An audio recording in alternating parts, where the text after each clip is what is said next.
180 juta. Emang apa ini tidur di tempat yang begini? Kenapa? Habib, kalau begitu bangun, Habib enak bangunnya. Tidur badan nggak pegal-pegal. Iya, badan nggak pegal, otak puyeng. Saya cobain, saya duduk, ya Allah berasa banget kayak dipeluk. Enak banget.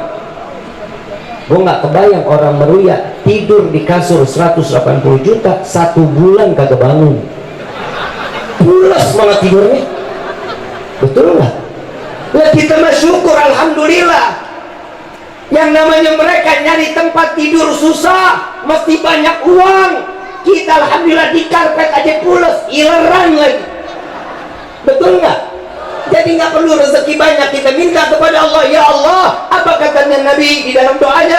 Ya Allah, berkahkan di dalam rezeki yang banyak, yang berkah, yang halal, yang tidak akan pernah menjadi fitnah sampai yaumil qiyamah. Amin ya rabbal. Ini doa cuma minta banyak duit dong, buat apa? Yang ketiga, orang yang pandai silaturahmi, Allah keluarkan dia dari dunia mati dalam keadaan husnul khatimah. Ya Rabbal Alamin. Lu mau ngasih nggak? Ntar maju, ntar mundur, ntar maju. Ini berapa lama lagi nih? Saya dikasih waktu sama Habib bebas, terserah mau sampai jam berapa. Saya bilang alhamdulillah kalau begitu saya minta 10 menit aja. Ya percuma orang mau panjang mau pendek, amplopnya juga udah dilem. Ibu bapak yang dirahmati oleh Allah, Sirul Mustafa hadir di kampung kita penerang daripada cahaya Nabi Muhammad SAW. Hari ini kita karena banyak dosa ketutup mata kita. Ini kalau boleh Allah buka hijab kita, ini cahaya tembus sampai ke langit ya Allah, dan setiap doa pasti dikabulin sama Allah. Tadi kita baca sholawat apa enggak? Baca sholawat apa enggak? Apa di dalam kitab Ta'limu Ta'lim dikatakan sholawatnya seorang hamba itu adalah berupa doa. Doa. Sholawatnya malaikat kepada Nabi itu berupa istighfar, taubat, meminta ampun. Sholawatnya Allah kepada Nabi itu adalah berupa rahmah.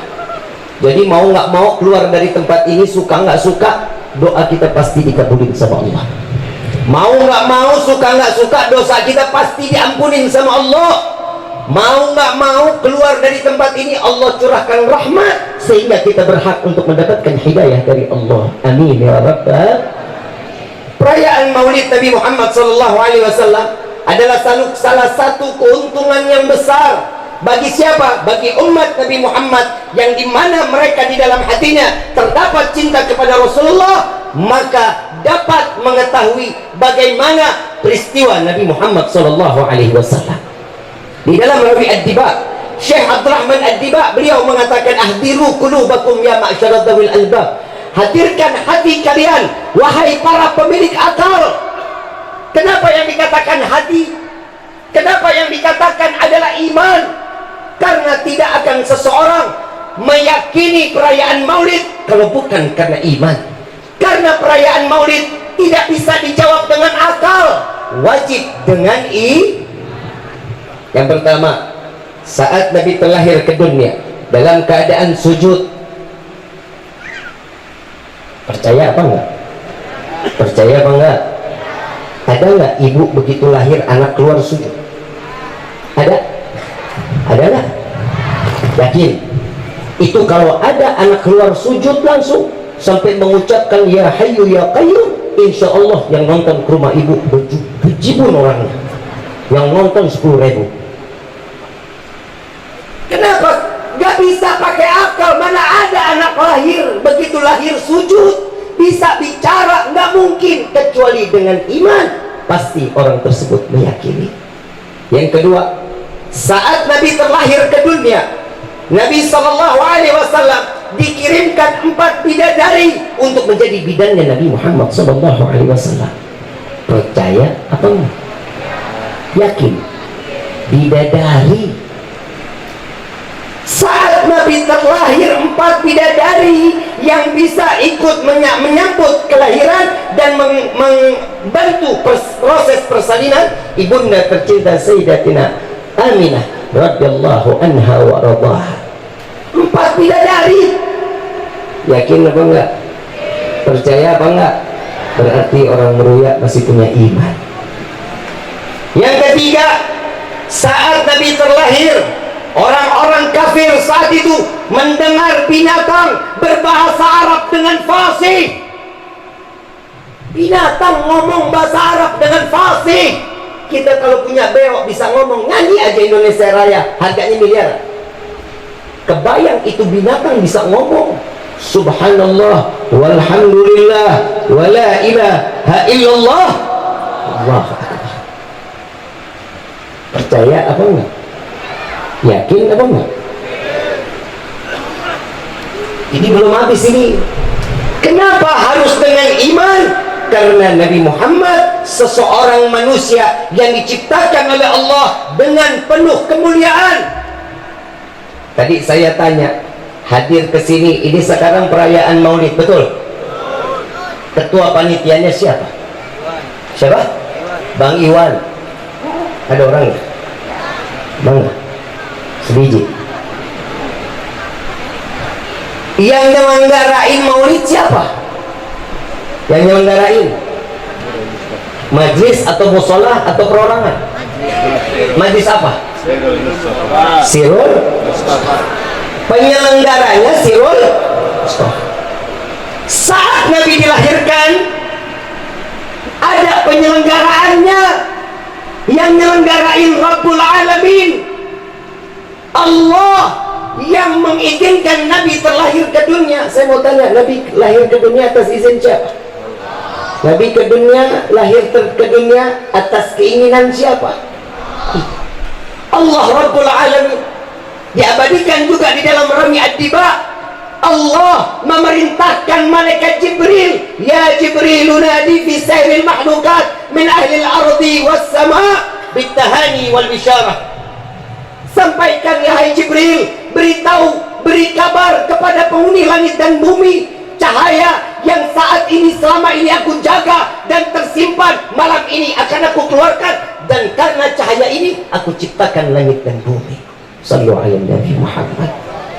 Siapa penyelenggara Maulid Nabi? Allah Rabbul Alamin. Ada ketua panitianya? Ada. Bukan Bang Iwan, malaikat Jibril sebagai ketua panitia penyelenggara kelahiran Nabi Muhammad SAW. Ada jamaahnya? Ada. Bukan orang meruya, tapi penghuni langit dan bumi menyambut kelahiran Nabi Muhammad SAW. Inilah nabinya mulia apa enggak? Nabinya agung apa enggak? Berarti selama ini perayaan Maulid kita, yang pertama kali ngerayain Maulid siapa? Manusia apa Allah? Allah apa manusia? Allah Rabbul Alamin. Dan kita disuruh gembira. Qul bifadlillah wa birahmatihi fabidzalika falyafrahu. Katakan wahai Muhammad, dengan anugerah rahmat yang aku turunkan, yang aku siramkan, yang aku berikan, maka bergembiralah. Allah menyerukan, bib, ini rahmat Allah, anugerah rahmat. Apa hubungannya dengan Maulid? Merujuk kepada ayat yang lain, wa ma arsalnaka illa rahmatan. Tidak akan aku utus engkau wahai Muhammad kecuali penebar kasih sayang. Sepakat para alim ulama bahwa rahmat Allah yaitu Sayyidina Muhammad sallallahu alaihi wasallam. Bib, kok Nabi Muhammad dibilang rahmatnya Allah? Maaf, satu aja yang kita kupas, boleh apa enggak nih? Satu aja. Salat wajib sehari semalam ada berapa? Ada berapa? 5 waktu. Tanda-tanda orang yang salah satunya salatnya diterima oleh Allah, khusyuk.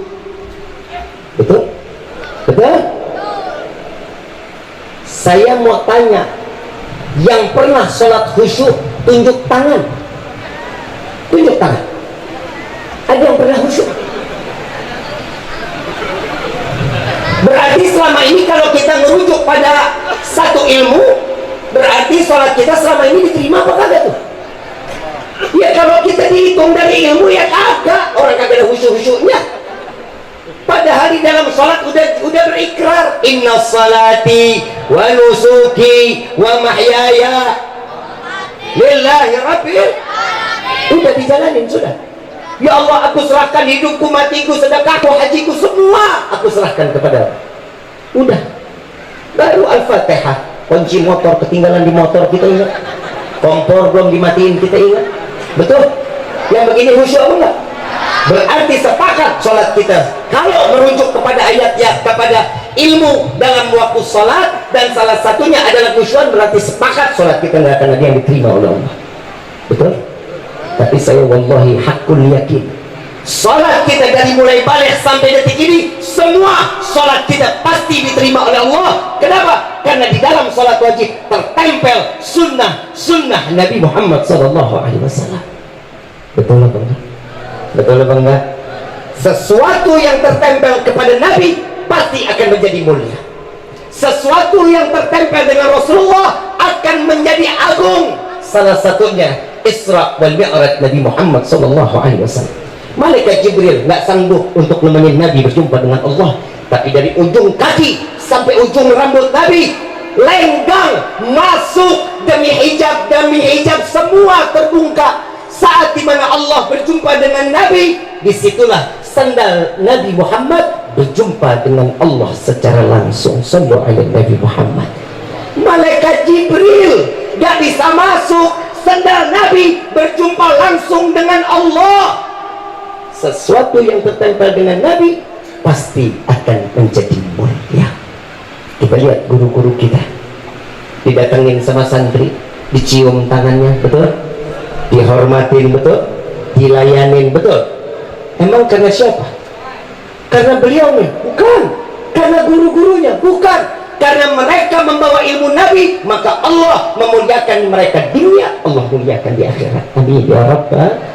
Tuh kita lihat. Makanya jangan pernah jauh-jauh dari majelis.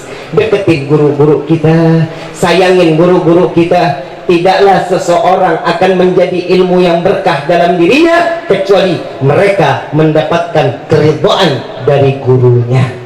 Tidak akan seseorang ilmunya berkah jika ada sedikit kebencian di dalam hati terhadap gurunya, dan ilmunya semua tidak akan pernah bermanfaat.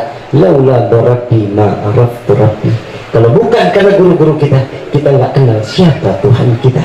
Mudah-mudahan malam ini menjadi penyebab Allah jadikan kita manusia yang penuh dengan cinta, yang punya rasa cinta kepada Rasulullah, yang punya rasa cinta kepada guru-guru kita, dan makin cinta untuk hadir selalu di dalam majlis-majlis ilmu. Amin ya Rabbal Alamin. Saya mau ngajak baca salawat, mau?